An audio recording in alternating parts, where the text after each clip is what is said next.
there, I'm Tanya. And I'm Jason. And we're from the Board Game Nook. Today we're going to do a review for Deckhand, the pirate-themed deck building game.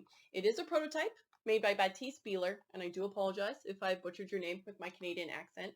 And we just wanted to talk about the feel of this game, how it's played, and what we think about it. Yes, I mean, there's so many deck builders on the market right now, and it seems like every second game is a new deck builder. So we'd just like to explore why you should or shouldn't have this game in your collection. Exactly. First, I want to go over artwork. The artwork and the feel of this game, you got me hooked. I love pirate-themed anything, and it's just so nice to feel these cards in your hands. They're very, very well built, and the artwork is absolutely stunning. And every card, I have to say, most cards in the deck is different. It's a 90 card deck with 59 unique designs. So there's a lot of different artwork, which is fantastic. Yeah, we thought it was great. It might be a little much for beginner players. If Jason would have showed this game to me as a deck builder when I was first starting out, I probably never would have talked to him again. because it is one of those things that it can be quite overwhelming to have every single card be different. Well, every single card has different artwork and a different ability. So generally with a deck builder, if you haven't played them before, you have a select grouping of cards that you can purchase from. And most of them you can purchase multiple times. So there's 9 distinct cards, for instance.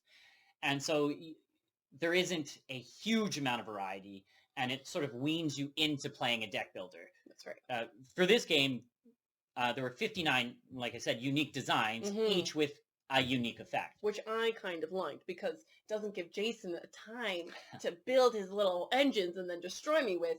Every card he had to be like, oh, that's something different, and at least put us a little bit more on level playing ground. So we played this game at multiple player counts, and the first thing is there's only 90 cards in the small little tuck box. Yeah. So at 4 players, we had the opportunity to see every single one card in our first game for the most part. Yeah. So there was a lot of new information really quickly, especially for a first play.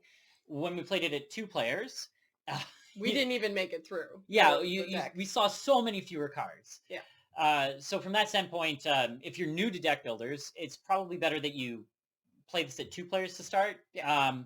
Or if you have experienced gamers like we did, that we played so many deck builders, yeah. It was very easy to jump into this one. Though be warned, we spent a lot of time in our first couple games just reading the text on each card. Exactly. And I do have to say that you don't get actual coins. So we're pirates, we have to buy cards to get these special abilities, and you have to pay for those cards with coins. There is no physical coins in this game. They are actually part of the card stock. So when we did first play this game with 4 players, the different thing is that on the back are the card player rules. Summaries and card anatomy cards.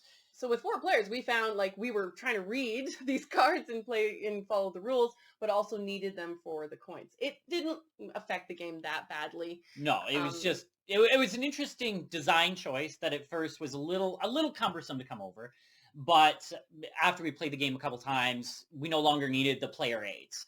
The game itself is actually extremely easy to learn. It's 1 page, double-sided. Very few instructions. It's basically on your turn, you're gonna draw your cards, and then you're either going to take an action by playing a card or buy a card, and that's essentially the game. Buy a card, take an action. But the one thing that we missed here was that you have to discard at the beginning of your turn, and we kind of discussed this a lot because normally when you're playing card games, you can just kind of discard, bring up your new cards, and plan your next turn, and it goes a little bit faster. With this one specifically, you cannot discard until the beginning of your turn, so it slows down the game quite a bit. But as we played it, it was a good reason. Yes. So during the game, you have a couple different piles in front of you, and your discard pile is known as your stash, and there are quite a few cards that actually interact with both your stash and your opponent's stash. To take that game. Yes. Oh, that's actually something that we should really, Probably should have mentioned that. yeah. Uh, the So, cards that you buy, you can affect other players. yeah, and for a lot of games, people aren't, it's either here nor there. Some people love take that games, and some people definitely hate them. And this game has a lot of take that A mechanisms. good balance, though. I found that, that one card that you're going to play isn't going to make that friend of yours never speak to you again, ever. It actually, it does affect them, but it's not terrible. It is very much like pirate life, you're thieving, you're stealing, you're getting treasure hunts, you're asking fortune tellers for stuff. And so the cards that you play can, kind of hinder another person's turn. You can blow them up with a grenade. Super fun. We had a great time with that. She's making light of the take that there are some very powerful cards in this game that can I mean, they're a lot of fun to play, but definitely can make or break a player's turn. Mhm. Just looking for one in particular here. Let's see. Typhoon we had a lot of fun with. Typhoon. Pick up 2 cards. You can discard a card. You can get 1 coin. Then all players simultaneously move a card from their stash or the top card of their deck. They cannot look at that card. And you have to give it to your person to the left of you.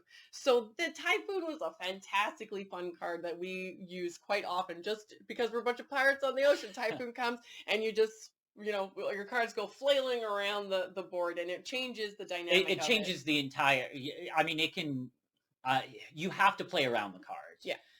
Another one, and this was probably my favorite card, though I did have some favorites. Is Bewitched Doll, and this is, I mean, this is a very unique card in that when you play it, you actually get to take the first action of your opponent's turn. So you can really, I don't know, throw a wrench in their entire turn. Because you're building your own engine with your Deckhand. So you have all these plans, and you can't really make that plan until your start of your turn. And then you go to start your turn, and then someone plays that stupid card on you, and it all goes, into the ocean. Yes. So this game, it's just, there are so many different cards that can do so many different things, and that ups the complexity. Yeah. However, there are some very unique mechanisms that I personally haven't seen in other deck builder games that definitely set this game apart. Like I said, taking your opponent's turn, like that is us. I mean, it's a super fun effect for the person playing it, maybe not for the victim. Another great card is the Kraken, because you have to obviously have a Kraken in. Fun. Of course, you have to have a themed pirate Kraken themed card. And so the Kraken card, it basically, it lets you use a card from anyone's discard pile. Mm-hmm. So it's a very interesting balance. This game, the complexity definitely goes up with the cards and how you use them. If the Kraken card turns up in your game, for instance, it's going to slow things down, because you're going to have to look at every other person's discard pile or their stash. So 2 players, it's pretty simple. There's only one other person and yours. You're looking at their cards, and you're trying to make sure that they can't buy the cards that they want, and you're also kind of doing take that and buying your own cards to get victory points. In a 4-player game, I thought it was it super increases, Yeah. and it's almost as if the cognitive load for the game is almost too much. You just have to say, okay, I'm playing the Kraken. Does anyone have this type of card? Like you want extra actions on your turn, or you have to really hone in on exactly what you're looking for. Mm-hmm. 3-player game is, I think, kind of a sweet spot. Yes, for that. We played it at 2, and it was very much a back and forth take that barrage. And at 4, there was a lot of options and a lot going on. And it could be a little long, because again, you can't do anything until your next turn comes around, because other people might affect your cards. So in that sense, with 4 players and you're trying to read all the cards and you're trying to make all these decisions, it can kind of take a little bit of time, and you know. And again, because you're drawing at the start of your turn instead of at the end, like most deck builders, it definitely slows down, because you have to wait until your turn, then you pick up your cards. Then you analyze. So at 4, we found it probably ran a little bit longer than we would have liked. Yeah. And at 2, there was less options for all the fun cards. Yeah, for sure, for sure. So this might be one of those gems that's just a great game at 3. Yeah. Not too long, and you still get all the fun of most of the cards. And you get lots of different choices. You can play for victory points. You can play for definitely attack. You can play for just haphazard drunken fun also, which is really, really great.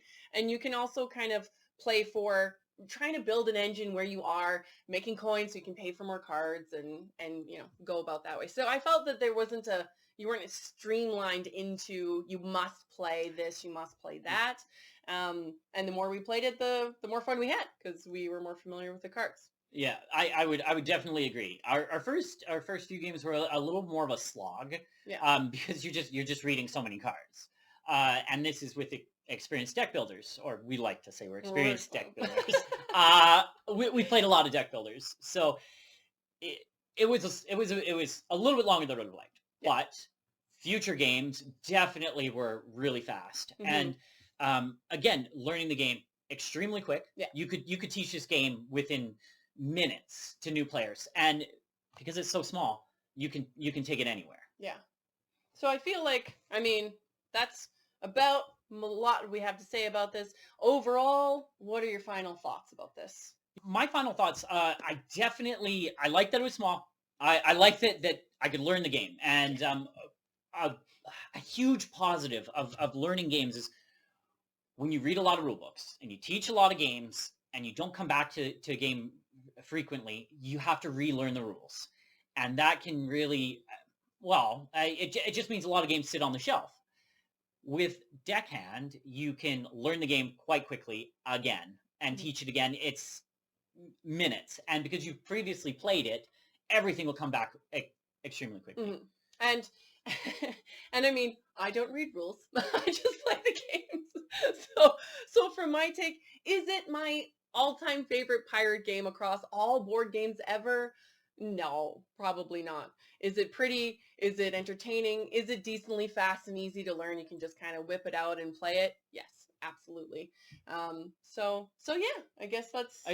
I'd say that if you want a deck builder, pirate themed, yeah, it's a great game. Exactly. We're gonna go against a little octopus, and we're gonna say it's a solid win. Thank you so much for watching. Hopefully you enjoyed this review and have a great day or night whenever you're watching this. Bye for now. Hi everyone, I'm Tanya from Board Game Nook. Please like and subscribe on Facebook or YouTube, or you can check out our website at boardgamenook.com. If you're in the Edmonton area, we run a board game rental store, so please check that out. Have a great day. Bye for now.